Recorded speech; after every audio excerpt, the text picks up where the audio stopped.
Frères et sœurs en Jésus-Christ, la paix et la grâce du Seigneur soient avec chacun de vous. Nous sommes à ce rendez-vous du vendredi pour nos études bibliques que nous appelons généralement la famille à l'étude. Et nous bénissons le Seigneur de pouvoir vous servir dans ce temps de pandémie et de reprendre non seulement notre persévérance au loin, mais aussi de continuer la démarche de servir, d'adorer et surtout de maintenir notre relation spirituelle les uns avec les autres. Certainement, bénissons le Seigneur pour et avec vous. Et l'heure est pour nous de commencer le service. Nous allons vous aider à chanter avec le groupe de louanges. Le premier chant, il est une sainte guerre.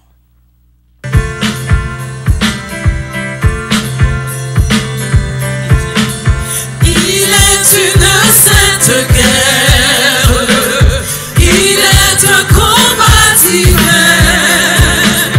entre le ciel et la terre, entre le mal et le bien, entre le ciel et la terre, entre le mal et le bien.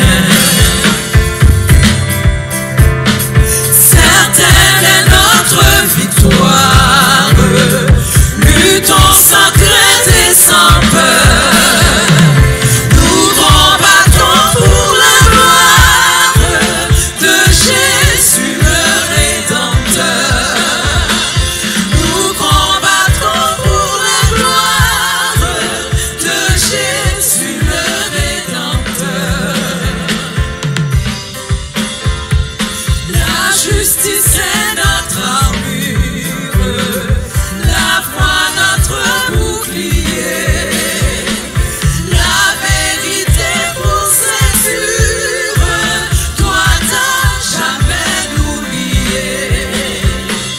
La vérité pour ceinture, doit à jamais l'oublier. C'est une épée invincible qu'on voit briller dans nos mains. C'est la parole infaillible du Dieu sauveur des humains. C'est la parole infaillible du Dieu sauveur des humains.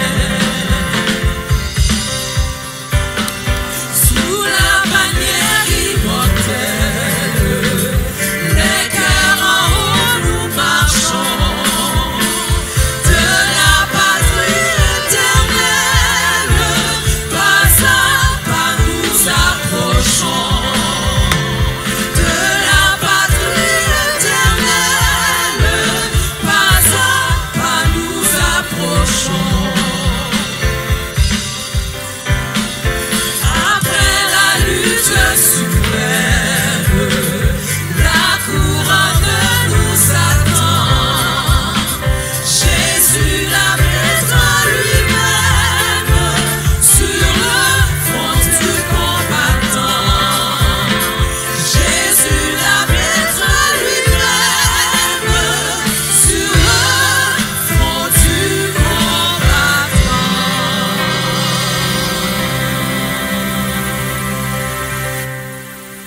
Frères et sœurs, nous allons ce soir vous faire comment vaincre la dépression. Est-ce que la Bible en parle? Ou bien comment le chrétien peut s'y prendre pour traverser un temps de déprime? Et comment nous pouvons aussi dépendre de Dieu dans les jours les plus difficiles de notre vie, quand nous n'avons pas ni l'énergie mentale, morale ou spirituelle pour avancer, au lieu de tomber dans la déprime et au lieu de faire fuite par rapport à la foi ou bien d'abandonner la foi.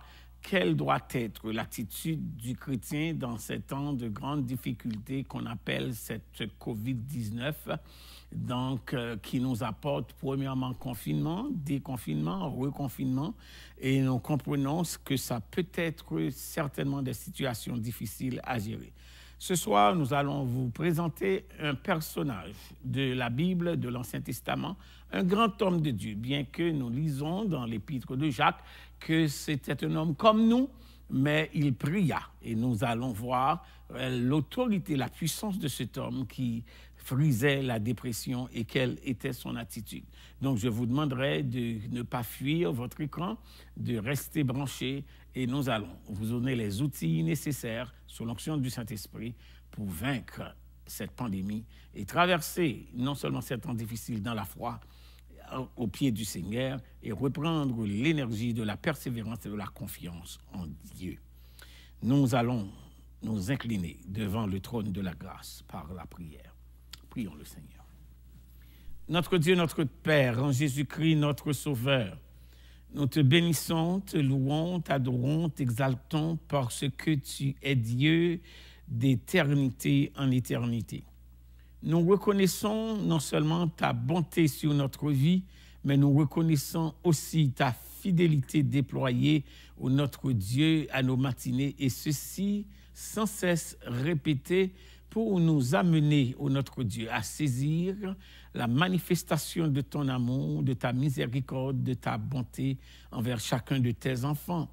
Nous te bénissons le nom pour les œuvres de tes mains. Nous te bénissons, ô notre Dieu, pour l'œuvre de salut en Jésus-Christ, laquelle plutôt nous a permis d'être appelés enfants de Dieu après que nous avions saisi la grâce de nous l'approprier. Merci pour Jésus-Christ qui a consenti de faire ce sacrifice propitiatoire et expiatoire en vue de nous amener au notre Dieu, cette œuvre salvatrice. Merci pour le Saint-Esprit qui nous maintient dans ce salut et qui nous convainc de péché, de justice et de jugement. Merci pour la parole de Dieu que tu nous as laissée en vue, au notre Dieu, de continuer notre édification dans l'enseignement de cette parole. Et quand nous pouvons prendre le temps non seulement de lire, mais de l'appliquer à notre vie. Merci pour ton Église et certainement par-delà la terre, elle est victorieuse envers et contre, parce que si les portes se ferment, nos cœurs s'ouvrent quand il faut t'adorer, quand il faut te chercher, quand il faut te bénir, quand il faut te louer, quand il faut t'exalter, quand il faut se lamenter à tes pieds. Nous ne perdons pas, ô notre Dieu, le cap parce que nous savons que tu as la réponse à nos difficultés.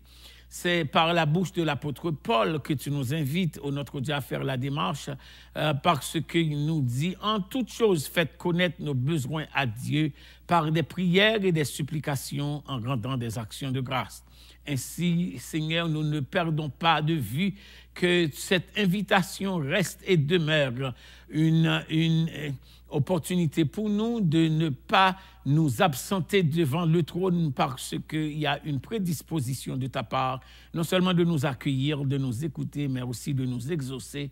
Et de notre part, tu attends, ô notre Dieu, des sentiments ou bien des propos d'action de grâce. Merci pour les malades visités, merci pour les chutés restaurés, merci pour les faibles que tu as raffermis, merci pour ton Église que tu continues à visiter et tu marches encore au milieu de ton chandelier. Merci, ô notre Dieu, pour ta fidélité dans le quotidien, de ce que nous pouvons encore respirer, nous pouvons encore avoir le mouvement, l'être. Merci de ce que nous savons que ça vient de toi et de toi seul, parce que, oh notre Dieu, la vie n'a pas d'autre auteur si ce n'est que toi et toi seul. Nous reconnaissons que nous vivons des temps très difficiles. Tu ne nous as pas dit que la terre sera simplement une vie sur tapis rouge. Nous sommes des avertis et tu nous avais dit que la terre est ainsi conçue. Mais tu nous as donné aussi, ô notre Dieu, le remède, ou plutôt l'antidote. Quand est-ce que, ô notre Dieu, quand le ciel semble se fermer, quand la terre est bouleversée, et nous lisons dans le psaume 46, nous sommes sans crainte parce qu'il est un Dieu dont les courants réjouissent, il est un fleuve dont les courants réjouissent la cité de Dieu, le sanctuaire des demeures du Très-Haut. Et l'auteur du psaume dit « Dieu est au milieu d'elle, elle n'est point ébranlée ».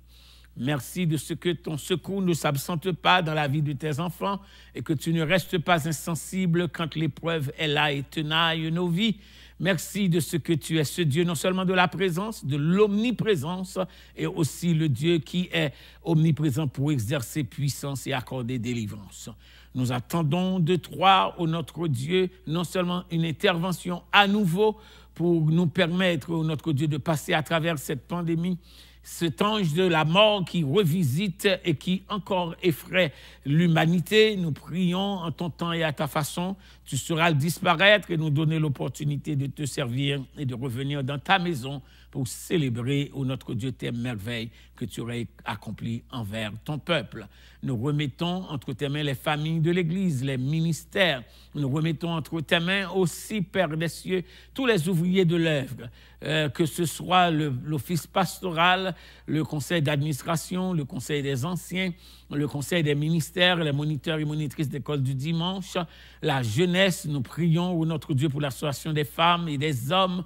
Nous prions, ô notre Dieu, pour tous les ouvriers, comme la sécurité, la comptabilité. Nous n'allons pas oublier ceux-là qui, quand c'était le moment de nous servir à la cuisine, qui n'hésitaient pas et ne faisaient pas marchander, ô notre Dieu, leur énergie, leur temps et leur disposition. Nous prions, Père des cieux, que tu aies un regard sur le ministère de la sécurité. Le protocole permet, ô notre Dieu, que les musiciens trouvent grâce à tes yeux, ceux-là qui reviennent de semaine en semaine pour animer le culte, en sorte que dans la louange et dans l'adoration, nous pouvons, ô notre Dieu, prendre place devant le trône. Nous remettons entre tes mains, ô notre Dieu, tous ceux-là qui, de façon visible ou invisible, te servent dans cette congrégation ou te servent, ô notre Dieu, à travers l'Église universelle. Nous pensons aux missionnaires par-delà la terre. Tu sauras, ô notre Dieu, les préserver et les garder en temps et autre temps. Tu prendras, ô notre Dieu, le ministère du son et de multimédia par la main, en sorte qu'il continue à transmettre à travers les ondes le message de l'Évangile que nous proclamons, ô notre Dieu, en ce temps de confinement, qui est non seulement source de consolation, mais aussi de bénédiction pour tes enfants. Nous prions, Père des cieux, que tu fasses grâce à tous ceux-là qui souffrent, qui gisent, soit dans la maladie, ou bien qui pleurent encore un être cher, dont le deuil, ô notre Dieu, est le menu du quotidien. Seigneur, apporte consolation à ton temps, et certainement nous saurons te bénir le nom quand tu auras agi en faveur de ces familles. Souviens-toi, ô notre Dieu, de nos aînés et de tous ceux-là, ô notre Dieu, qui ont besoin d'une intervention de ta part pour des requêtes qui ont été déposées devant le trône et que, ô notre Dieu, qui ne sont pas encore exaucées. Nous pensons, ô notre Dieu, à d'autres ministères comme le secrétariat. Nous pensons aux ministères comme mission et évangélisation et nous pensons à des ministères, ô notre Dieu, qui sont peu visibles, des ministères d'intercession, de prière, comme les groupes de prière, les cellules. Nous prions, Père des cieux, que ta grâce soit sur ton Église. Et veille à nos sentiments et à notre su que tu es encore en contrôle de la vie et de l'existence. Fais éclater ta gloire dans l'œuvre de la construction de ta maison ici et permets que ton Église par-delà la terre continue, ô notre Dieu, à faire éclater ta voix et ta gloire, ô notre Dieu, quand le message de l'Évangile aura été proclamé avec autorité, simplicité, mais surtout conviction et sérénité. Père de l'éternité, nous prions pour les déshérités du sort, ceux-là pour qui, ô notre Dieu, la terre semble être défavorable dans l'existence. Tu sauras en ton temps et à ta façon bénir et restaurer les vies, pardonner les péchés, ressusciter les morts, guérir les malades et libérer ceux-là que l'adversaire est en train d'opprimer. Nous prions que la délivrance soit accordée à tous ceux-là, ô notre Dieu, qui gisent au bord de sévères difficultés, de stabilité au niveau de la pensée, qui sont, ô notre Dieu, dans la prison. Ceux-là, ô notre Dieu, pas dans la prison physique, mais mentale ou morale ou spirituelle, ou bien qui sont devant des situations qui refusent de changer. Nous prions, Père des cieux, que tu agisses en leur faveur, sachant que tu es le Dieu qui entend, qui défend et qui prend l'épée, qui décide les combats. Dans notre prière, bénis les familles de chaque pasteur de cette assemblée. Bénis, ô notre Dieu, les ouvriers de tout niveau. Une fois de plus, ouvre ta main et rassasie à souhait tout ce qui a vie. Nous te bénissons le nom pour Philadelphie comme cette phare qui éclaire les sentiers ténébreux de cette ville de Saint-Léonard. Tu nous y as placés pour être non seulement l'écho de ta voix, mais aussi l'extension de tes mains et de tes pieds. Pour que par nous, ô notre Dieu, on sait qu'il y a non seulement une église, mais qu'il y a un peuple qui t'adore, qui te serve et qui continue à dire à qui veut l'entendre que l'Éternel règne et que l'Éternel est Dieu. Par-delà la terre, et il habite cette lumière inaccessible, et la terre est son marchepied et le ciel est son trône, et ainsi notre cœur l'adore, nos vies constituent une offrande déposée sur son autel, et ainsi, Père des cieux, nous voulons continuer à te servir et te bénir tous les jours de notre vie. Fais grâce, bénis l'enseignement de ce soir, accomplis ton œuvre en nous, manifeste ta présence, visite chacun de tes enfants et entends nos cris, pardonne nos péchés, exauce-nous du roi des cieux, par Jésus-Christ, vivant et rayant avec toi dans l'unité du Saint-Esprit, dès avant tous les temps, à présent et éternellement. Amen. C'est le temps d'accueillir vos dons, c'est le temps de vous permettre de contribuer à l'œuvre du Seigneur. Si vous n'avez pas eu le temps de le faire en fin de semaine ou de ne pas pouvoir l'apporter dans le sanctuaire, c'est le temps, frères et sœurs, que nous vous accordons pour honorer le Seigneur par les biens qu'il nous accorde.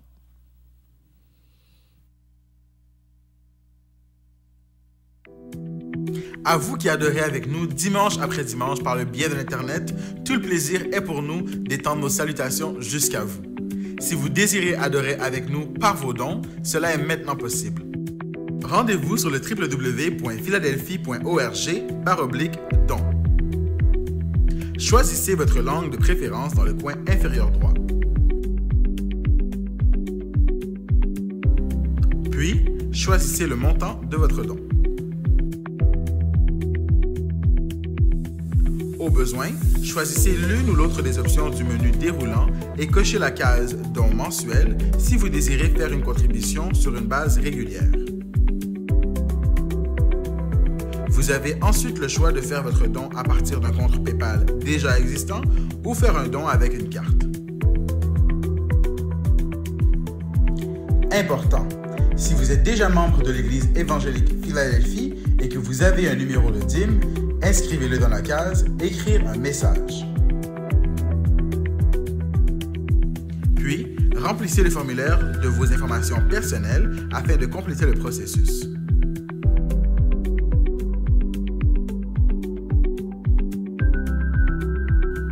Une fois terminé, vous pouvez enregistrer vos informations afin de ne pas avoir à les entrer de nouveau la prochaine fois. Pour confirmer votre contribution, simplement appuyez sur « Faire un don ». Et voilà! Nous vous remercions de votre grande générosité et prions que Dieu daigne vous remettre au centuple ce que vous avez semé de bon cœur. Soyez bénis!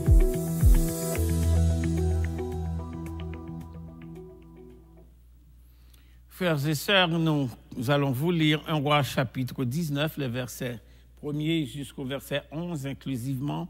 Et comme précédemment annoncé, nous allons, dans la démarche ce soir, nous aider à vous aider ou bien vous outiller pour vaincre la dépression. 1 Roi, chapitre 19, verset 1er au verset 11. Je vous donne donc le temps pour prendre votre Bible, vous asseoir et faire avec nous la lecture comme nous le faisons quand nous sommes au cœur de l'Assemblée, aux heures de l'étude, nous faisons la lecture commune de nos passages d'enseignement. 1 Roi, chapitre 19, les 11 premiers versets.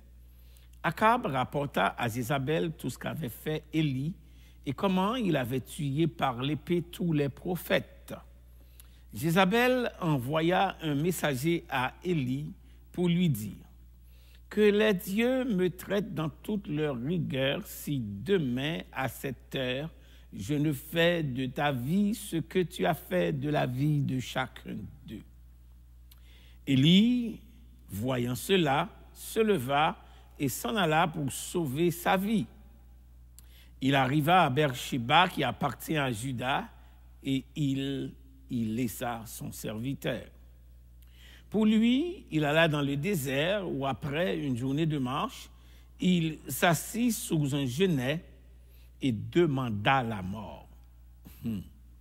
En disant, « C'est assez, maintenant, Éternel, prends mon âme, car je ne suis pas meilleur que mes pères. » Il se coucha et s'endormit sous un genêt, et voici un ange le toucha et lui dit, « Lève-toi, mange. » Il regarda, il y avait à son chevet un gâteau cuit sur des pierres chauffées et une cruche d'eau.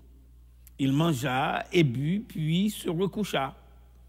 L'ange de l'Éternel vint une seconde fois, le toucha et dit, « Lève-toi, mange, car le chemin est trop long pour toi. » Il se leva, mangea et but, Et avec la force que lui donna cette nourriture, il marcha 40 jours et 40 nuits jusqu'à la montagne de Dieu à Horeb. Et là, il entra dans la caverne et il passa la nuit. Et voici la parole de l'Éternel lui fut adressée en ces mots. « Que fais-tu ici, Élie ?» Il répondit, « J'ai déployé mon zèle pour l'Éternel, le Dieu des armées. Car les enfants d'Israël ont abandonné ton alliance, ils ont renversé tes autels, ils ont tué par l'épée tes prophètes. Je suis resté moi seul et ils cherchent à m'ôter la vie. » Verset 11, l'Éternel dit, « Sors et tiens-toi dans la montagne devant l'Éternel. » Et voici, l'Éternel passa. Et devant l'Éternel, il y eut un vent fort et violent qui déchirait les montagnes et brisait les rochers. Et l'Éternel n'était pas dans le vent. Et après le vent, ce fut un tremblement de terre, et l'Éternel n'était pas dans le tremblement de terre. Frères et sœurs, c'est un passage utilisé plus d'une fois, à plusieurs occasions, pour explorer le personnage, ce grand homme de Dieu répondant au nom du prophète Élie. La victoire sur la dépression, c'est le sujet que nous aimerions traiter avec vous ce soir en lieu et place d'enseignement d'un thème trop théologique ou bien doctrinal.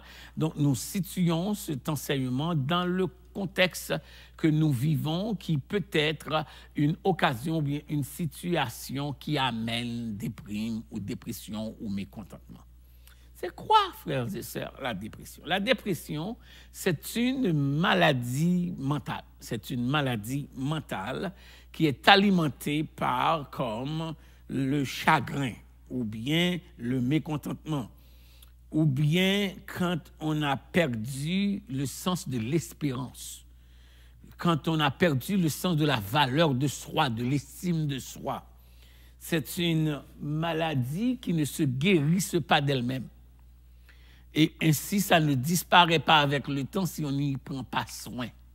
Donc, conséquemment, ça nous apporte des états d'esprit comme on est affligé, on est dans la confusion, ou bien on est déçu, et ça nous jette dans la déprime. Il y a d'autres champs aussi qui alimentent la dépression, quand on est effrayé, par exemple, ou bien quand on est en passage d'abandonner quelque chose, soit une carrière, soit une série d'études, soit une certaine stabilité professionnelle qu'on avait, ou bien qu'on se sente épuisé, mal aimé. Quand on est faible, on devient aussi dans la déprime impatient, incertain et finalement découragé. Et dans cette discipline qui est une maladie, ou bien dans cette, pas discipline, je dirais, dans cette dysfonctionnalité de gérer la capacité, avoir la capacité de gérer ce qui se passe dans la tête, nous avons la fâcheuse tendance de nous laisser mener par la déprime. Et entendons-nous que cette situation que nous vivons avec la COVID-19, qui nous impose un changement dans le professionnalisme, un changement dans les études, un changement dans la famille. C'est comment nous pouvons faire face à tous ces changements, un changement aussi dans l'économie, un changement dans la pratique de notre foi, dans notre culture d'adoration. J'ai entendu quelqu'un dire, c'est quoi cette histoire d'appeler, de s'enregistrer à l'église pour venir à l'église? Et tout ceci, ce sont des changements fondamentaux qui amènent une autre façon, une autre conception de l'existence, et nous devons y faire face, bon gré, mal gré. Le pire de cela, c'est parce que personne ne nous donne pas des explications, si ce n'est que nous impose des restrictions dans l'existence.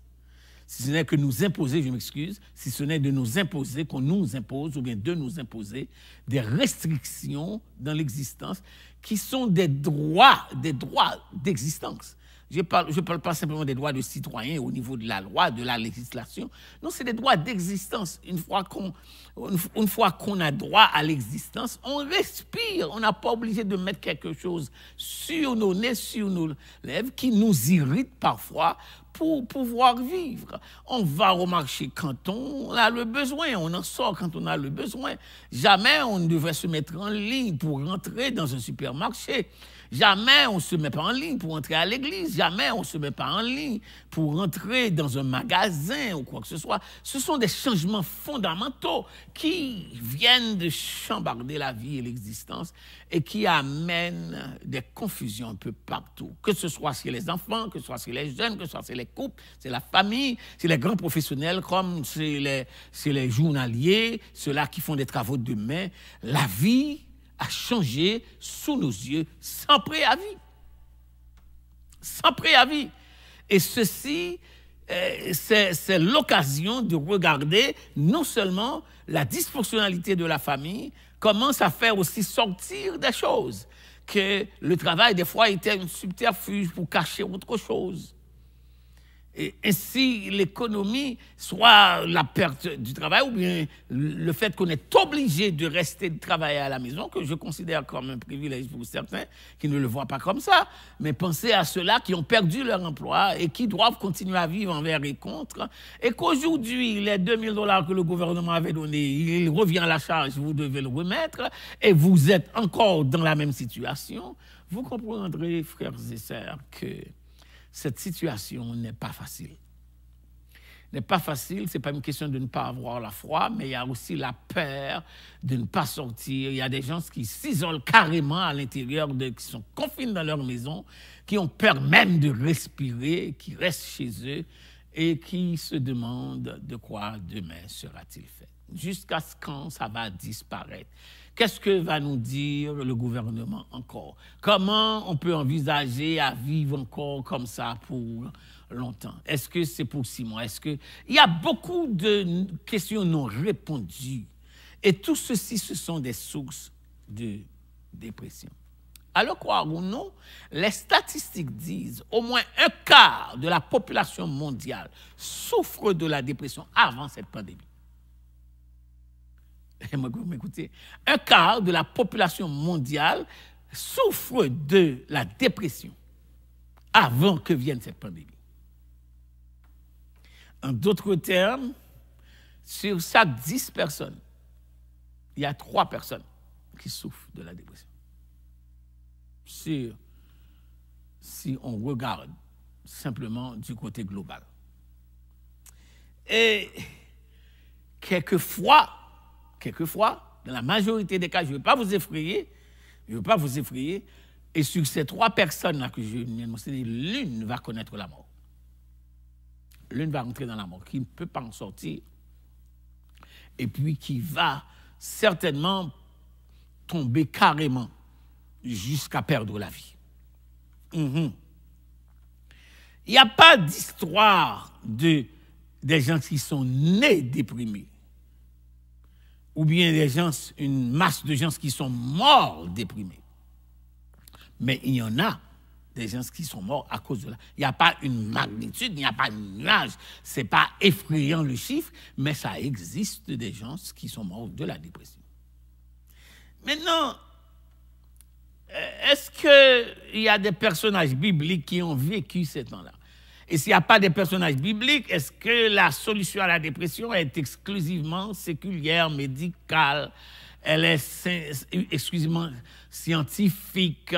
Est-ce qu'il y a une certaine approche culturelle à l'approcher? J'aimerais vous présenter un personnage que vous et moi, nous connaissons très bien, répondant au nom du prophète Élie. Pour vous dire, premièrement, en déclaration qu'aucune personne n'est exempte, je vais vous présenter un petit peu ce personnage. Le nom Élie veut dire Jéhovah est Dieu.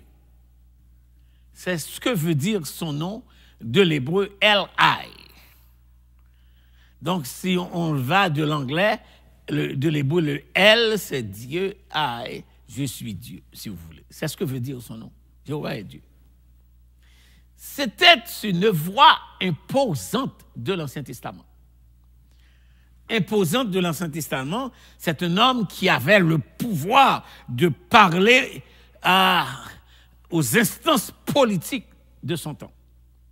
C'est un homme qui avait la force de commander, l'autorité, la puissance de commander la nature.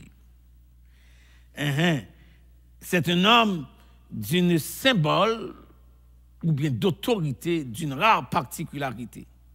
Cependant, je viens de vous dire dans mon introduction, quand nous lisons l'épître de Jacques qui nous invite à la prière, à l'intercession, et pour regarder l'autorité et la puissance de la prière, il dit « Élie était un homme comme nous. Cependant, il a prié pour qu'il ne plût pas. » Voilà la force et l'autorité sur les forces naturelles que cet homme avait. Donc, c'est un être humain normal avec une mission extraordinaire. Donc, c'est un homme qui parle à des rois, c'est un homme qui parle à la pluie, c'est un homme qui parle à la terre, c'est un homme qui parle aux eaux desséchées, c'est un homme qui a l'autorité et la puissance. Donc, la dépression ne reconnaît pas vos aptitudes et vos habilités pour qu'elle ne vous touche pas. Il n'est pas une question d'être grand pasteur, d'être grand chrétien, d'être diacre, d'être grands anciens, d'être grand moniteur des comptes du monde, d'être grand... Non, ça n'existe pas. La dépression frappe n'importe qui, n'importe quand, n'importe où. Ah, je suis grand croyant, moi je n'y crois pas. Ah, assurez-vous que ce n'est pas parce que vous n'êtes pas spirituel que la dépression ne va pas vous attaquer.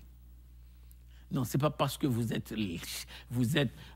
en déprime par rapport à votre foi, vous ne maintenez pas une bonne relation avec Dieu, vous ne priez pas, vous n'êtes pas fervent. Non. J'aimerais que vous pensiez à cette réalité. C'est une réalité psychosomatique. Et presque, quand on parle du psycho, on comprend que le grec parlerait du psyché tout près, ça veut dire c'est des besoins de l'âme, c'est la détresse de l'âme qui atteint notre mental, notre cerveau et qui nous empêche de bien fonctionner. On rencontre ce personnage à 1 Roi chapitre 19 dans son déprime. Et j'aimerais que vous regardiez avec moi quels sont les épisodes qu'il est en train de vivre qui lui donnent de tomber ou bien qui l'a invité à se laisser tomber dans cette déprime-là. La première chose que nous lisons, c'était sous la puissance d'une menace politique. Akab rapporta à Jézabel, je suis en Roi 19, tout ce qu'avait fait Élie. Donc, il est victime de quoi? Il est victime de dénonciation. Tout ce qu'avait fait Élie et comment il avait tué par l'épée les prophètes de Baal. Donc, c'est un homme qui est attaqué pour un ministère de défense de la foi. Donc, la pandémie peut attaquer n'importe qui, peu importe votre opulence, peu importe votre quartier d'habitation, peu importe votre carrière, peu importe votre expérience, peu importe votre connaissance, ça peut sortir de n'importe où, vers n'importe qui. Donc, dans le cas d'Élie, c'est une menace qui vient d'une femme qui est en pouvoir politique d'influence et qu'il a eu envoyé, voilà cette menace, le verset 2, Jézabel envoie un messager à Élie pour lui dire que les dieux suivaient ça. Maintenant, la menace passe par un agent politique pour prendre aussi un élan vers une force maléfique. Donc, il fait face à un polythéisme qui est la force derrière cette menace.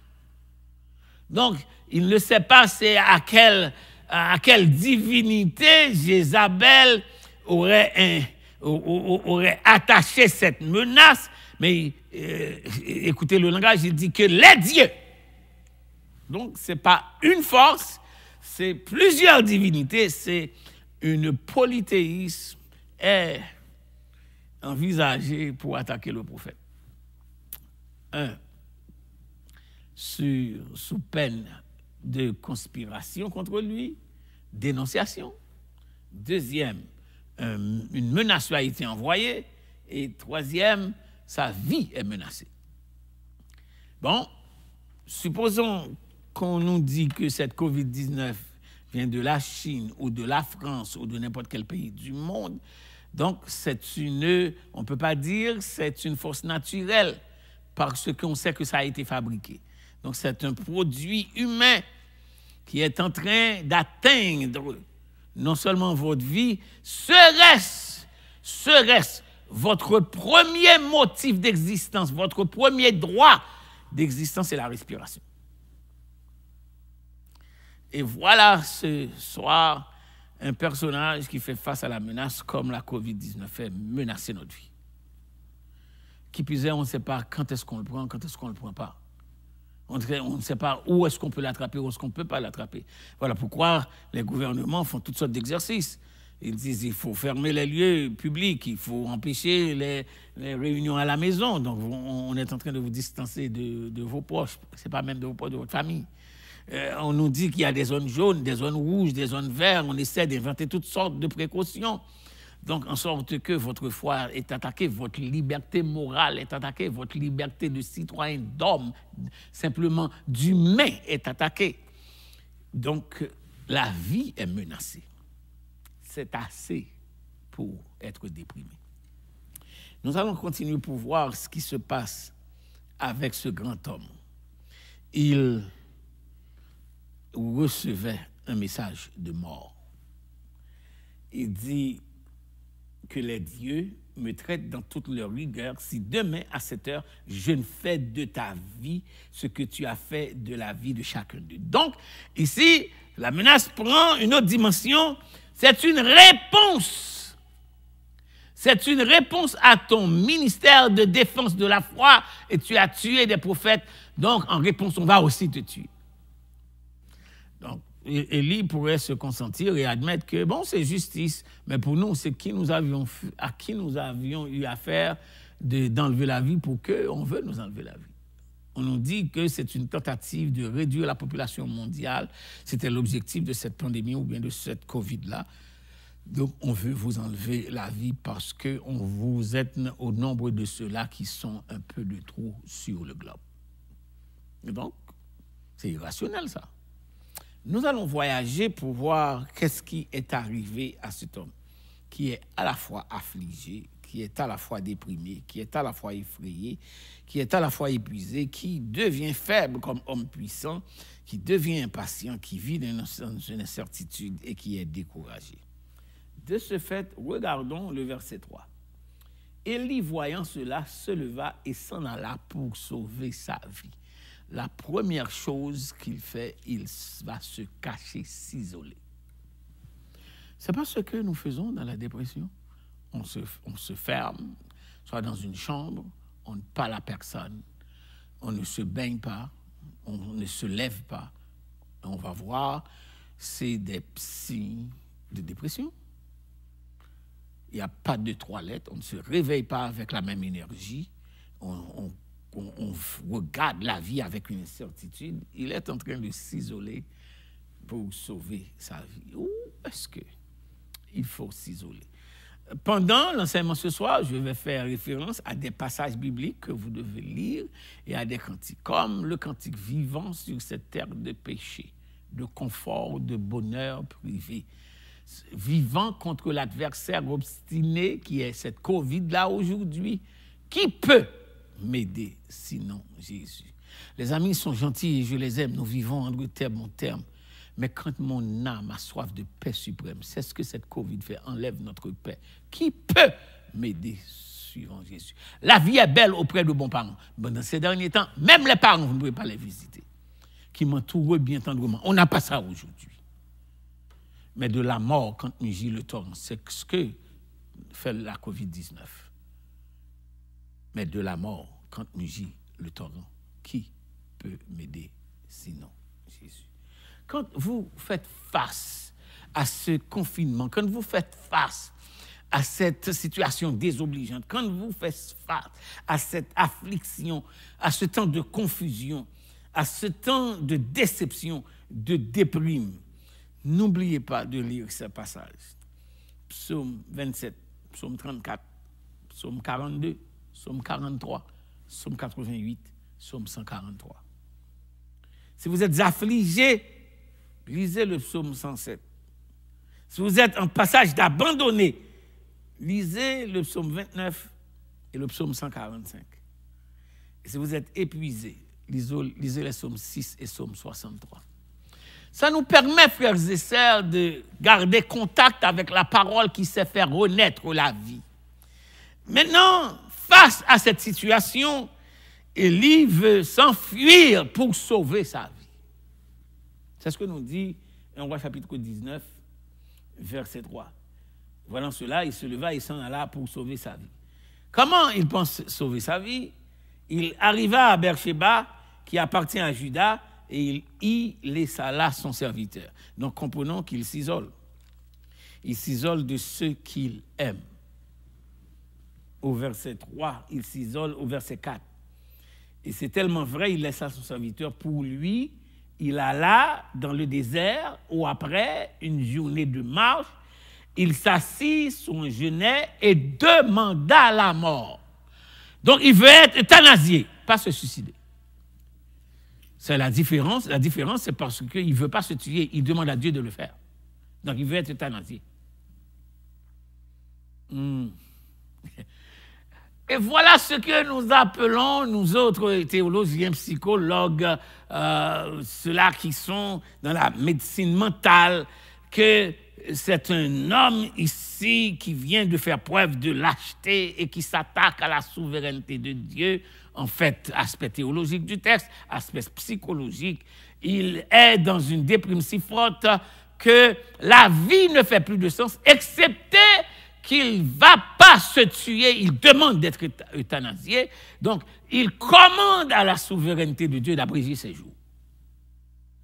Et voilà l'homme qui commandait la nature, l'homme qui passait des ordres au roi, l'homme qui faisait multiplier les nourritures, est en cœur de cette déprime-là.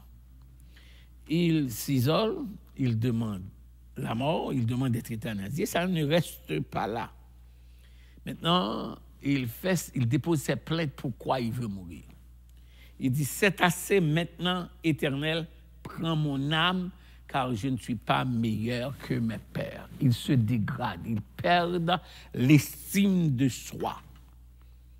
Il ne peut plus regarder ni contempler le passé de gloire et puissant que Dieu lui a donné.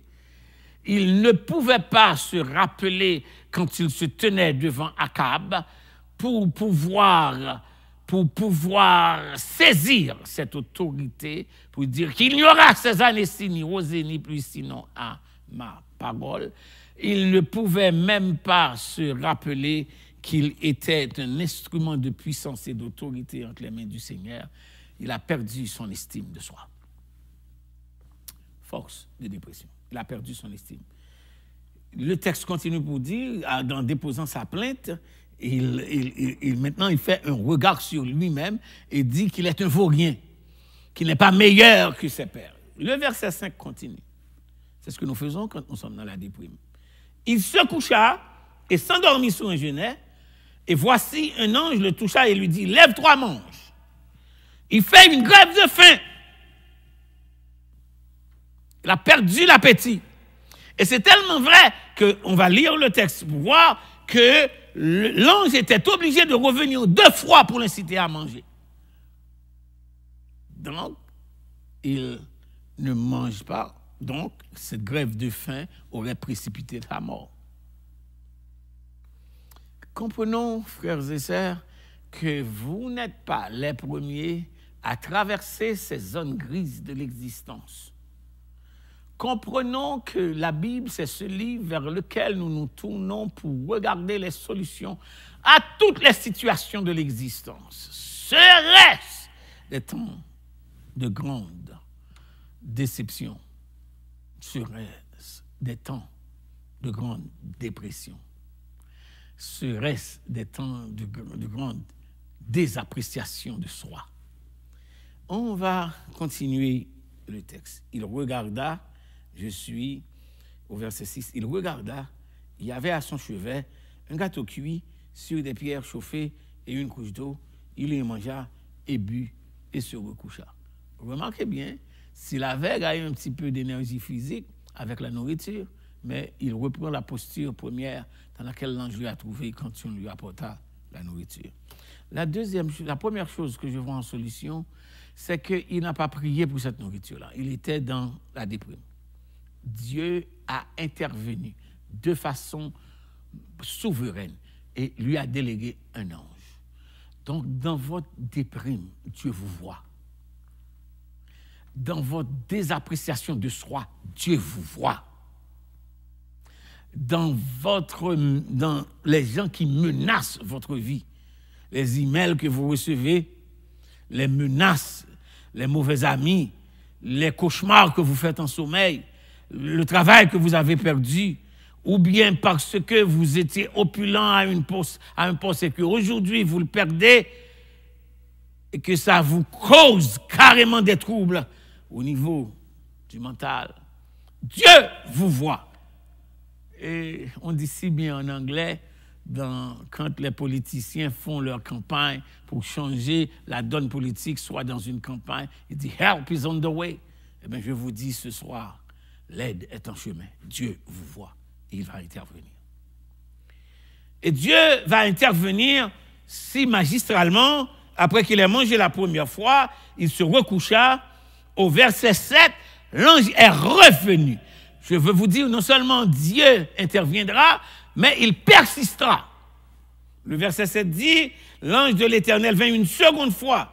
Il toucha et dit, lève-toi et mange, car le chemin est trop long pour toi. Tandis qu'il demanda la mort, Dieu est venu lui annoncer qu'il y a encore une carrière devant toi. Il y a encore un chemin à parcourir. Il y a encore un ministère à accomplir. Il y a encore une famille à prendre soin.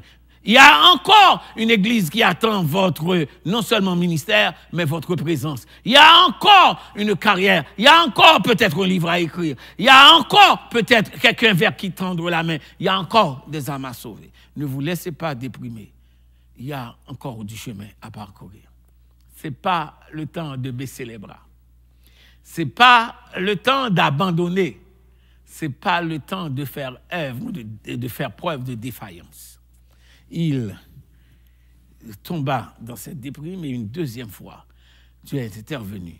Dieu ne veut pas simplement intervenir, mais l'intervention de Dieu va être persistante. Je descends avec le verset 8. Il se leva, mangea et but, et avec la force que lui donna cette nourriture, il marcha 40 jours et 40 nuits jusqu'à la montagne d'Horeb. Une autre distance, frères et sœurs, le terme marcher jusqu'à la montagne ici, pasteur, ça ne me dit rien.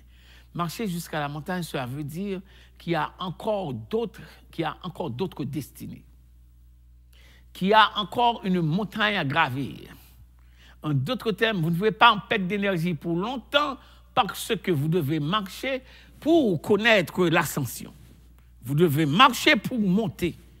Pas pour descendre, pas pour faiblir, pas pour vous désapprécier, mais pour vous élever. Dieu a pour vous une intervention, non seulement dans votre déprime, pour être persistant dans son intervention, mais aussi pour vous élever jusqu'à la montagne de la manifestation, de la présence et de la puissance de Dieu.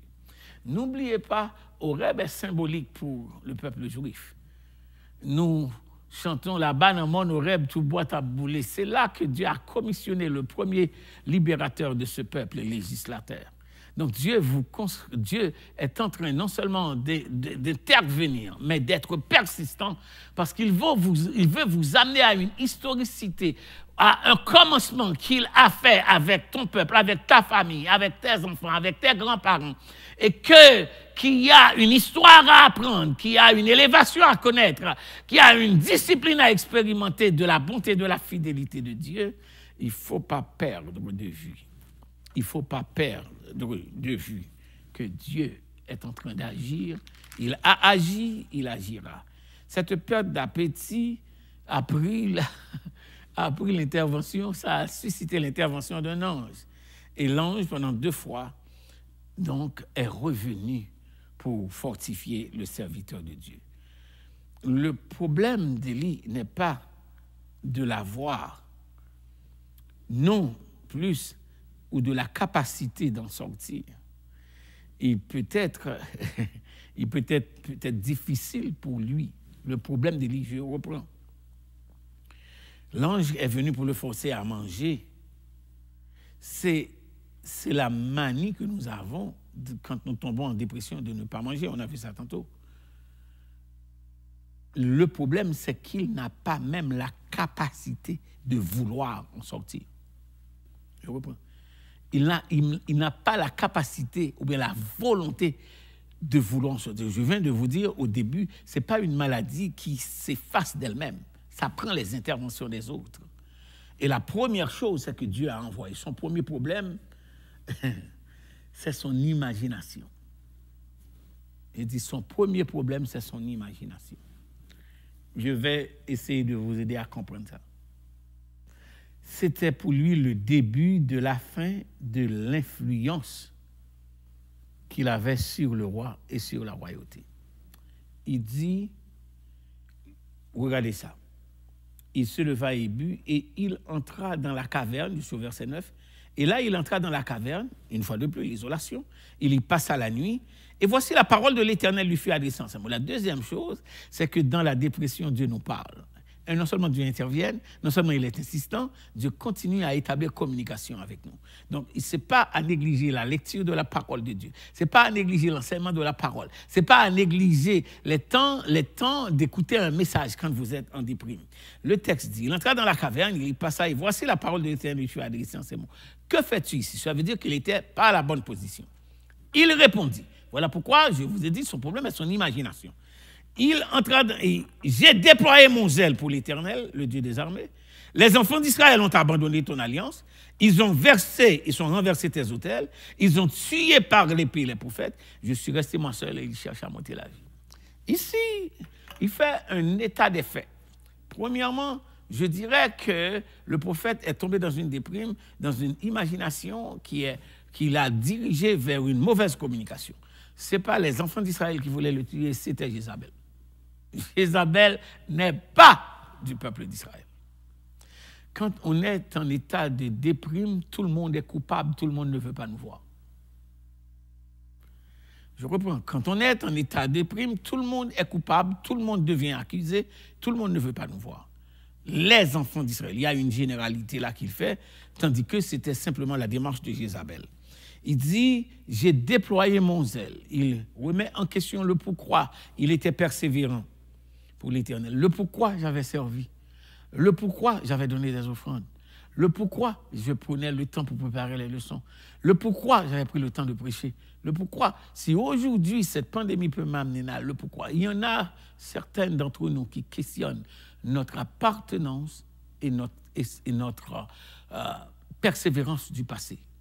Il y en a parmi nous, dans cette pandémie, qui questionnent notre appartenance et notre persévérance du passé. C'est ce que fait le prophète. Il dit, j'ai déployé mon zèle. J'ai déployé mon zèle pour l'Éternel, le Dieu des armées.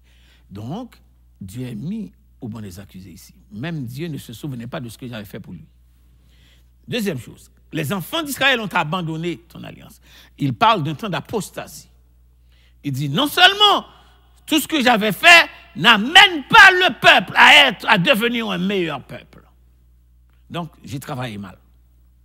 Non seulement il y a un Dieu pour qui j'ai travaillé et qui semble s'il n'a pas pris note de cela et qui me laisse tomber dans cette déprime. Deuxièmement, il dit que ça ne valait même pas la peine parce que ça n'a pas amélioré la condition du peuple. Donc, c'était du temps perdu. C'est l'imagination mauvaise. Les enfants d'Israël ont abandonné. Ils ont renversé tes autels. Il dit que les lieux de culte sont profanés. Et deuxièmement, il dit le crime contre les prophètes est intolérable. Il dit ils ont tué par l'épée tes prophètes et je suis resté moi seul et ils cherchent à m'ôter la vie. Il se singularise dans son imagination qu'il est le seul prophète capable de parler à la nature, de parler à la nourriture, de se multiplier, de parler aux puissances politiques et conséquemment, ça ne vaut pas la peine qu'il n'a pas de support dans cela. N'est-ce pas vrai? notre évidente situation. Il y en a des gens qui, depuis la pandémie, qui n'ont jamais mis les pieds à l'église, qui ont perdu le sens de la persévérance. Même quand c'était à 250, on ne les a pas vus. À 50, on ne les a pas vus. Ils diraient, mais pasteur, comment faire pour 250? On a essayé de faire 3 cultes. Le culte du samedi soir était presque vide. Donc, pour une assemblée de près de 1700 personnes, donc, si on avait 3 cultes de 250, on friserait presque la totalité.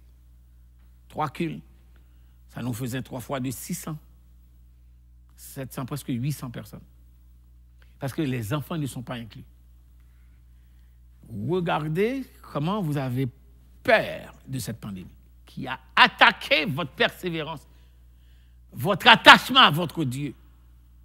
Parce que quelque chose vous a mis dans la tête que vous êtes vulnérable. Et Élie se met dans cette position de vulnérabilité. 1, il s'isole. 2, il s'imagine que personne ne veut le voir et on veut le tuer. 3, perte d'appétit, il ne veut pas manger. 4, le problème de son imagination. Et ainsi, il a peur du lendemain. Et il demande la mort. Il y a un deuxième problème avant de vous laisser partir. Il est devenu irrationnel. Il est devenu irrationnel. Comment j'explique ça? Voici ce qu'il dit. Il répondit, quand l'Éternel lui dit, au verset 9, il entra dans la caverne, il y passa la nuit, et voici la parole de l'Éternel lui fut adressée en ces mots. Que fais-tu ici, Élie? Que fais-tu ici, Élie? Il répondit, j'ai déployé mon zèle pour l'Éternel, le Dieu des armées. Les enfants d'Israël ont abandonné ton alliance. Ils ont renversé tes autels. Ils ont tué par l'épée tes prophètes. Je suis resté moi seul et ils me cherchent à m'ôter la vie. Il se fait irrationnel. Irrationnel pourquoi? C'est parce que demander la mort parce que quelqu'un veut te tuer n'était pas une question de se cacher dans la caverne n'était jamais une solution. Qui peut se cacher devant la mort vraiment? 1. 2. Il connaît qui voulait le tuer. 2. Il connaît que c'est Jézabel. Mais pourquoi il est perdu dans cette irrationalité pour dire que les enfants d'Israël voulaient le tuer? Dans la dépression, nos raisonnements ne sont pas rationnels. Je reprends. Dans la dépression, nos raisonnements ne sont pas rationnels. Et que quand nous sommes en train de perdre la raison, quand nous sommes en train de perdre la raison, qu'est-ce qu'il faut faire? Et voilà mes recommandations. Mes recommandations, quand vous êtes en train de perdre la raison, vous êtes confus, vous lisez le psaume 10, le psaume 12, le psaume 73. Le psaume 10, le psaume 12, le psaume 73. Quand vous êtes dans ces temps de confusion, quand vous êtes dans ces temps d'irrationalité, vous pouvez avoir accès à l'intercession parce que Dieu vous offre sa présence.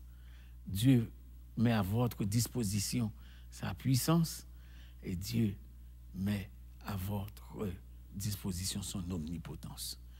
Le cantique qui vous conduira ce soir dans la conclusion de cette méditation en enseignement, comment vaincre la dépression, c'est le cri de mon âme s'élève vers toi. Elle te réclame, Jésus pour son roi. Ton joug est facile, ton fardeau léger. Sur mon cœur docile règne au bon berger. Avant de vous laisser partir, je vais lire pour vous, quand vous faites face à l'irrationalité, je vais lire 2 Corinthiens 10, je vais lire pour vous versets 4 et 5. Comment dominer cette irrationalité-là? 2 Corinthiens chapitre 10, versets 3, 4 et 5. Si nous marchons dans la chair, nous ne combattons pas selon la chair. Verset 4, car les armes avec lesquelles nous combattons ne sont pas charnelles. La dépression ne peut pas être vaincue par des armes charnelles comme l'argent, comme l'opulence, comme le pouvoir, l'autorité. Non, elles sont puissantes par la vertu de Dieu pour renverser des forteresses. Quelles sont les forteresses? Nous renversons les raisonnements et toute hauteur qui s'élève contre la connaissance de Dieu. Deuxièmement, et nous amenons toute pensée captive à l'obéissance de Christ. Voilà pourquoi David dit, je commande à mon âme de bénir l'Éternel. Frères et sœurs, il faut commander les mauvaises pensées. Il faut commander la perte d'estime de soi. Est-ce que tu peux te rappeler que tu es serviteur de Dieu, enfant de Dieu, que tu es un homme une femme à qui Dieu a déployé une délégation de pouvoir. Oh, pasteur, qu'est-ce que tu dis? Oui, à tous ceux qui l'ont reçu, à ceux qui croient en son nom, il a donné le pouvoir de devenir enfants de Dieu, lesquels sont nés non de la volonté de l'homme, ni de la volonté de la chair, mais de Dieu.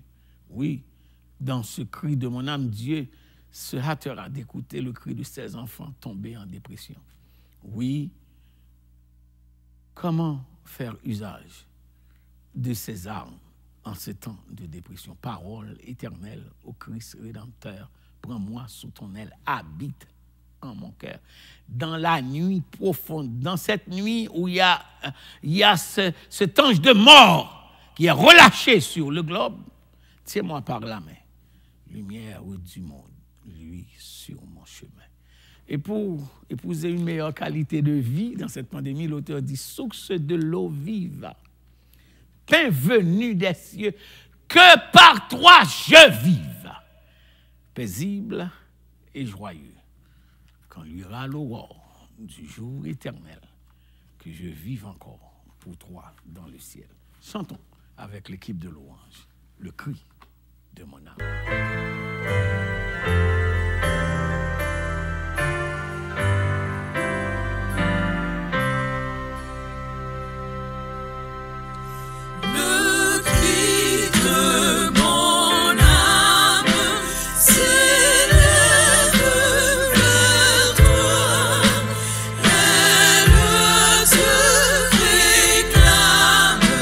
Jésus pour son roi, ton jour.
maintenant, prions le Seigneur.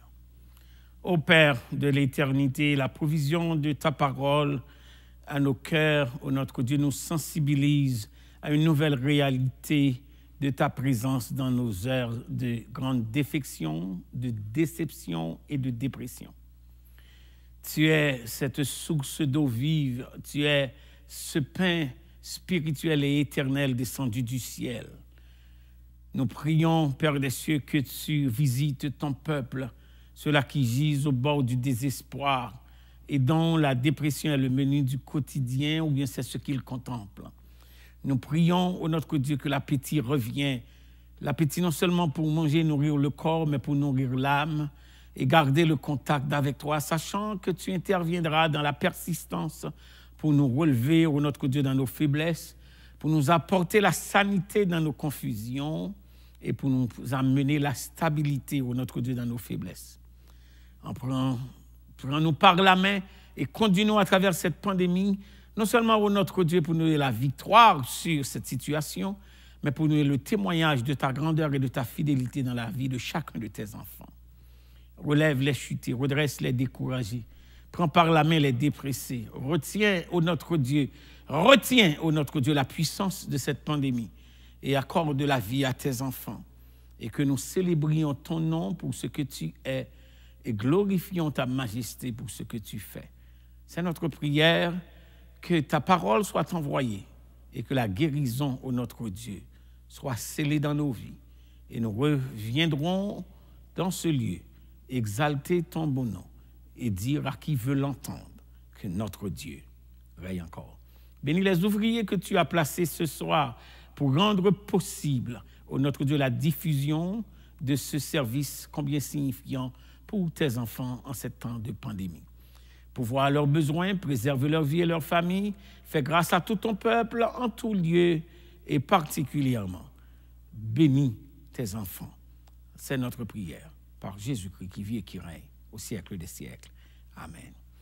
J'ai cherché l'Éternel, il m'a répondu, il m'a délivré de toutes mes frayeurs. Quand on tourne vers lui les regards, on est rayonnant de joie et le visage ne se couvre pas de honte. L'ange de l'Éternel campe autour de ceux qui le craignent et les arrache au danger. Et maintenant, celui qui peut tout faire par la puissance qui agit en nous, infiniment au-delà de ce que nous pensons ou demandons, à Dieu notre Père, par Jésus-Christ notre Sauveur, au Saint-Esprit notre Consolateur. Nous rendons gloire, honneur et magnificence dès avant tous les temps, à présent et éternellement. Amen. Soyez bénis et bonne fin de soirée.